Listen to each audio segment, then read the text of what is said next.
Yo G, Sagaz, salut, voici donc ton Seine Colossus fini.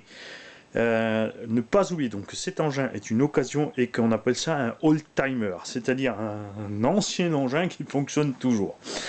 On a donc les 4 monstrueuses roues d'origine Seine, argent chromie en parfait état, les pneus en parfait état.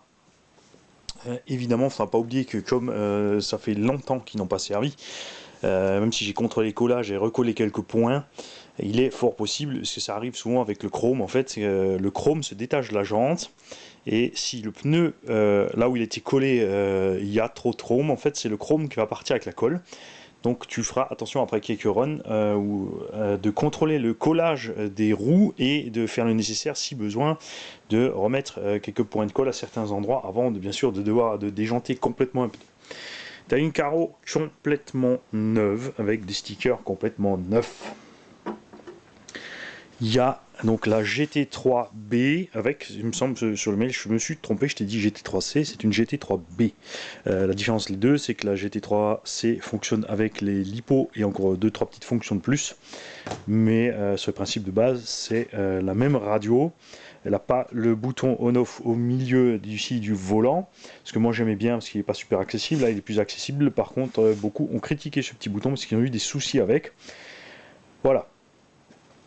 Tu as aussi encore une antenne, je crois qu'il n'est pas sur la C, je ne me souviens plus, le principe de fonctionnement reste le même.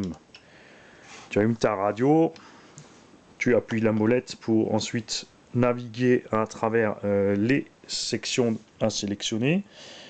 Voilà, tu vois, tout simplement. Ensuite, tu recliques dessus pour sélectionner. Tu choisis la voix ici que tu veux modifier. Ensuite, tu appuies le petit bouton ici pour rentrer dans la sélection. Ensuite, la molette pour changer la sélection et tu reverrouilles ici.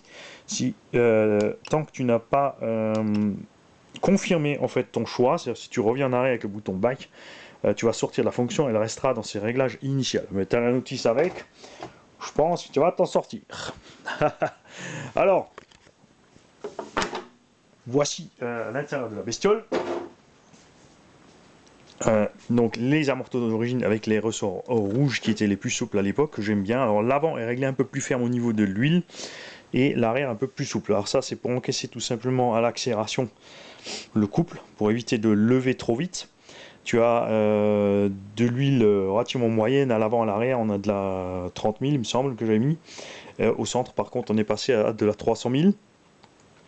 Pour éviter d'avoir le phénomène justement que dès que ça lève, que tes roues avant moulinent, que tu es quand même avec la propulsion, donc un comportement d'MT, c'est-à-dire qu'il lève, mais il lève non plus pas trop violemment comme ce serait le cas d'un MT qui a pas de diff au centre. Tu as une couronne bien sûr de diff et toute la plaque de montage ici du diff qui est donc neuve, tout comme le bac à batterie, la partie avant, le vario est neuf, le moteur aussi. Ça c'est un vrai quick run donc avec toutes ces fonctions réglables. L'interrupteur ici sur le cerveau, un cerveau GX de 20 kg. Tu as une prise d'occasion. Ah oui, parce que j'avais plus assez de prise en fait, donc je t'ai soudé vite fait celle-ci dessus. Le châssis, comme je te l'ai dit par mail, a été repeint en bleu, mais le bleu il tient, mais à force, en fait c'est dommage en dessous, c'était pas un bleu repeint en bleu, c'est vert, donc à force ça partira. Ça s'enlève super bien en fait, tout simplement avec un produit pour enlever la peinture des balustrades ou autre. Donc un petit peu un coup dessus, tu passes un coup d'éponge et tu vas réussir à enlever cette peinture sans problème, sans endommager le verre qui est en dessous. Après, si tu as envie de poncer, de repeindre, bah, tu feras ta sauce, hein, ça sera ta machine. Les supports de carreaux RPM, il y en a encore aussi des origines, parce que ce qui est un peu dommage avec cela, c'est qu'on a bien sûr une hauteur minimum, on ne peut pas descendre plus loin, ou alors il faut couper ici la coupelle, faire soi-même des petits trous pour descendre. Donc ça, tu verras comme tu as envie de faire.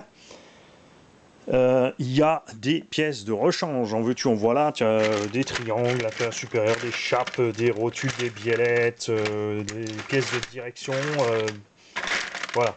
Il y a certaines pièces neuves, il y en a certaines qui sont d'occasion. De toute façon, au niveau des triangles et compagnie, si tu as des pépins, tu passeras sur les triangles du Reaper, qui sont les mêmes mais plus solides. Les supérieurs ont été modifiés, sont plus solides.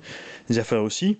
Sur les triangles du Reaper, ici, tu as juste une partie en plastique de 5 mm de plus, puisque le Reaper est équipé de gros amortos, que je te déconseille parce qu'ils sont plus courts en plus, donc on perd du débattement. Il suffit de couper cette languette, en fait, tout simplement pour monter les amortos simples du Seine. Après, si tu as envie de passer à l'alu, tu peux passer des amortos alu. Perso, voilà, on était bien content en bâche de ces petits amortos plastiques. Ça peut arriver de tordre une tige, ça se ressort facile, ça se retord facile, etc. C'est pas 200% étanche, ça reste du loisir, c'est des joints toriques et pas des joints spi. Mais voilà, t'en rajoutes une petite goutte, enfin, c'est un engin de bâche et de loisir, c'est pas, voilà, pas peine de chercher trop loin. Les noix du diff central, je me suis aperçu que j'ai reçu 2 longues avec, j'ai donc été obligé de les réentailler vers le fond pour passer tranquillement le cardan avant. Puisque sinon on est trop long et ça coince, donc là tout fonctionne. Niveau des réglages, attention, suspension suffisamment ferme pour encaisser des gros sauts. Moi personnellement pour le gros tout-terrain j'aurais vu un peu plus mou, mais je préférais te faire un réglage un peu entre les deux. Si tu as dit tu veux aussi te lancer dans certains sauts et faire du gros terrain, donc là tu auras ta garde-sol permanente qui sera bonne. On a quand même suffisamment de souplesse à l'arrière pour pas s'envoler les ornières. À l'avant un peu plus ferme par contre, c'est nécessaire à tenue de route de cet engin. Sinon tu vas tout de suite basculer de l'avant et te renverser facilement. Là ça pardonne un peu plus. Je vais rapidement poser la caméra, ne bouge pas. Alors là, oui, alors là vous allez vous éclater les mecs. J'ai ici donc une XT90 et moi je suis en EC5 et tada, la voiture est branchée. Alors méfiez-vous, ça marche pas de l'autre sens puisque les XT90 côté AQ ont des rainures, donc il n'y a pas moyen de les mettre. Alors je te branche la radio, je te branche la voiture. Et tout fonctionne évidemment sur place avec des gros trous comme ça, le sauve-cerveau d'écran, il n'est pas réglé très fort, ici on est à peu près à 30% de ce qu'il peut faire, donc ce sera à toi de voir si tu veux le serrer au plus ou pas. Moi j'aime bien partir au début un peu plus souple. Alors, est-ce que je vais réussir à tenir la caméra tout en te mettant les gaz sur la bestiole? Alors, on a mis un petit pignon de 10, c'est le plus petit qu'on peut mettre, j'aime bien parce que c'est un moteur de 2000 kV, comme c'est le cas d'ailleurs avec celui d'origine. Du coup, on peut partir par contre pas trop violemment. Et c'est là que tout l'engin va descendre de l'établi, tu vois. On va te le mettre par terre peut-être. Voilà. T'en fais pas, hein, je vais bien sûr encore régler les trains et tout. Voilà, tu vois, tu veux partir en douceur, il n'y a pas de souci. Là, je pilote d'une main, c'est pas facile. On va prendre la deuxième. Sois pas con, Mani.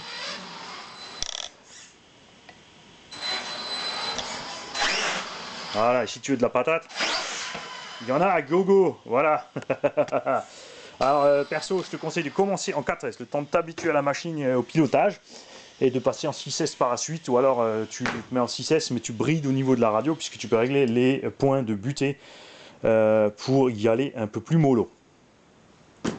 C'est tout, donc je t'emballe cette machine et je te l'envoie, et on attend de toi des nouvelles sur cette vidéo. Tu pourras commenter à tout moment ce qui te plaît, ce qui te plaît pas, si t'es content, si t'es pas content, etc., etc., etc. Salut, bonne